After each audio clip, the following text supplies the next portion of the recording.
정문일침 황철중 대표입니다. 자, DI 한번 볼게요. DI. 이 종목을 얘기를 하시는데요. 잘 잡았으면 그 홀딩하는 항상 이게 고민이잖아요. 잘 잡고 어디서 청산해야 될까? 그 다음에 만약에 잘못되면 내가 어떻게 대응해야 될까? 뭐 이런 생각을 갖고 매매하시는 분들은 단기 파동을 이용해서 매매를 한다고 얘기하는 거고, 그 다음에 이 회사의 내재적 가치를 가지고 있는 펀더멘탈 쪽이나 이렇게 보고 매매를 한다면 지지정 이런 건 상관이 없는 거죠. 그죠? 회사의 성장성, 내재 가능성, 그다음에 수익성, 안정성 뭐 이런 걸 따지는 거니까. 그 매매 방법이 다른 거겠죠. 매매 방법이. 그런데 이제 DI라고 하는 종목을 이렇게 여기 정보를 한번 보게 되면 정보를 보게 되면 거래소에 있고 소형주고요. 의료 정밀 기기인가 봐요. 그쪽을 뭐 취급하는 회사인가 하거든. 액면가 500원이고 그죠? 자본금 172억, 전년 시가총액 2천억 정도 됩니다. 자, 그럼 뭐 대단히 소형주임에도 불구하고 뭐 대단히 뭐 취약한 종목은 아닌 것 같은데 한번 보도록 할게요. 그러면 어, 그러면 한번 여기서 홍 대표가 요걸 한번 볼게요. 그러면은 뭘 보려고 하냐면 DI를 그냥 포털 사이트에서 그냥 제가 한번 쳐볼게요. 이렇게 쳐보고요. 뭐 DI 반도체 검사 장비 제조 뭐 이런 회사인가 봐요. 그죠? 이런 회사. 그 다음에 제가 보려고 하는 건 뭐 그거보다 이거 보려고 그래요. 이거 보려고 뭘 보려고 하냐면 이 기사를 보면서 생각을 해보는 거죠. 한번 볼게요. DI 종목 분석 뭐 이런 건 그렇고요. 이건 블로그죠. 기사가 아니고 어디 있죠? 여기 있네. 뉴스가 있네요. 봅시다. 여기 보면은 3시간 전에 그죠? 그 다음에 3월 3일 날, 그 다음에 2월 24일 날, 그 다음에 2월 19일, 2월 21일 뭐 요렇게 꾸준히 나오는데요. 2월 19일에는 이 회사가 지난해 영업이익 55 흑자 전환했다는 소식이 나옵니다. 그죠? 그러면 2월 중순쯤 되는 자리 그 시간 한번 체크할 거 한번 해보고요. 그 전에 그 다음에 뭐 서비스 론치 뭐 한다 뭐 나오고요. 그 다음에 백신 어쩌고 이거 뭐 다른 종목들 얘기하는 것 같아요. 뭐 별다른 특징이 있는 게 아니죠. 쭉 얘기하는 게. 예.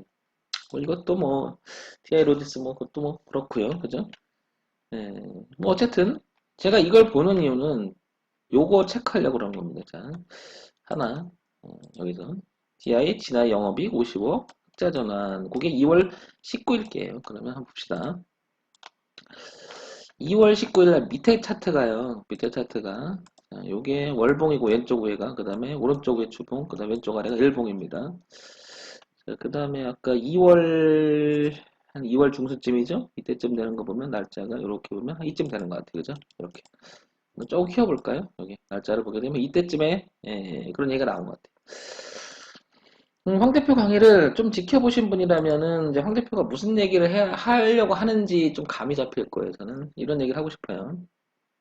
자, 왼쪽에 월봉을 한번 볼게요, 먼저. 자, 월봉을 보게 되면 이렇게 고가가 낮아졌던 부분을 자연스럽게 한번 제가 줄을 쳐볼게요. 이렇게. 그 다음에 이렇게 한번 줄을 쳐볼게요. 이렇게 줄을 치면 2013년, 14년께 고점을 찍었고요. 그죠? 그 다음에 2015년, 16 사이에 그 다음에 2018년 이렇게 내려오던 주가였죠. 계속 이렇게 그죠? 그래서 한 7, 8년을 계속 내려오다가 작년 코로나 때 모든 종목이 저가를 확인하고 반등하기 했던 시점에서부터 이 주가는 오르기 시작합니다. 이렇게 월봉에서 이렇게 반등하기 시작합니다. 이렇게 그 다음에 그걸 다시 주봉으로 한번 옮겨볼게요. 주봉에서 보게 되면 이런 흐름이 있었죠. 이렇게 자연스럽게 이렇게 내려오던 주가가 다시 얘기 드려서 이렇게 계속 고가가 낮아지죠. 이렇게 그러면서 흐름이 계속 안 좋았던 그 흐름이 마찬가지로 이건 여기서부터 표시가 된 거죠. 11,400원이니까 이쯤 되는 거죠. 여기서부터 계속 내려온 주가가 여기서 돌려요. 여기서부터 이렇게. 그러면 그 자리를 자만히 보면 5월 25일 근방에서부터 이렇게 턴합니다. 이렇게. 그게 여기랑 같겠죠. 월봉에서 보면 이렇게. 자, 그 다음에 일봉으로 움직이면 5월달이니까 요쯤 되는 거죠. 그러면 이렇게 자연스럽게 내려왔던 흐름이 바뀐 자리가 일봉에서 이렇게 되죠. 이렇게 되죠. 이렇게. 근데 뭔지 모르게 여기서 거래가 되게 많았음을 알 수 있죠. 여기서 4,000원 부근에서 그죠? 뭔가 간다 안 간다 간다 안 간다 하다가 굉장히 거래가 많아요. 그런 자리 가만히 보니까 여기 이렇게 뭐죠? 월봉에서 넘어가서 놀던 자리고요. 그 다음에 주봉에서 넘어가 놀던 자리입니다. 이렇게. 그게 이제 이렇게 표시하면 일봉에서도 이렇게 되고요. 그럼 여기를 지나고 나서 하는 얘기예요. 홍 대표 또뭐 오해하지 마시고요. 지나고 나서 이 자리는 굉장히 많이 말이 많았죠. 간다 안 간다 간다 안 간다. 그렇죠? 그 다음에 이렇게 표시를 다시 한번 해볼게요. 이렇게 간다 안 간다 말이 많다가 결국에는 여기서 또 넘어가죠. 이렇게 상승을 넘어간 지점이죠. 그 길을 보게 되면 거기를 보게 되면 4,500원에서부터 이렇게 넘어가기 시작합니다. 이렇게. 그러면 일단은 이렇게 강한 흐름이 시작된 이 지점을 우리는 변곡 시작이라고 얘기할 수 있는 거죠. 지나고 나서 하는 거, 지나고 나서. 그래서 저는 황 대표는 뭐 그동안 제 강의를 들으신 분들은 저는 이런 데서 들어가거나 이런 데서 승부를 걸지 지금 이런 자리는 진입 자리는 아닌 것 같아요. 그죠? 이미 멀어져 버렸죠. 이렇게 초기 모습에서 이미 멀어져 버렸죠.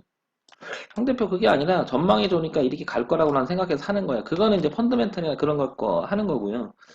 파동의 그 흐름을 갖고 이야기하거나 단기 파동을 이용한다? 그런 성질을 이용한다면 지금 제 얘기는 기준에서 멀어졌다는 거죠. 그러면 그 기준이라는 게 뭐냐고 저한테 질문하겠죠. 도대체.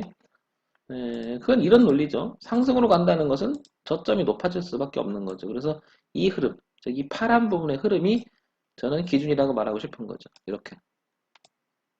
그러니까 지금 얘기하는 것은 지극히 황 대표의 그냥 개인적인 생각입니다.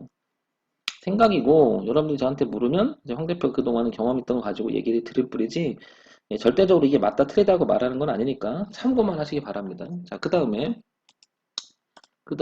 여기를 보게 되면 이렇게 굉장히 저항이 심했었잖아요. 그죠?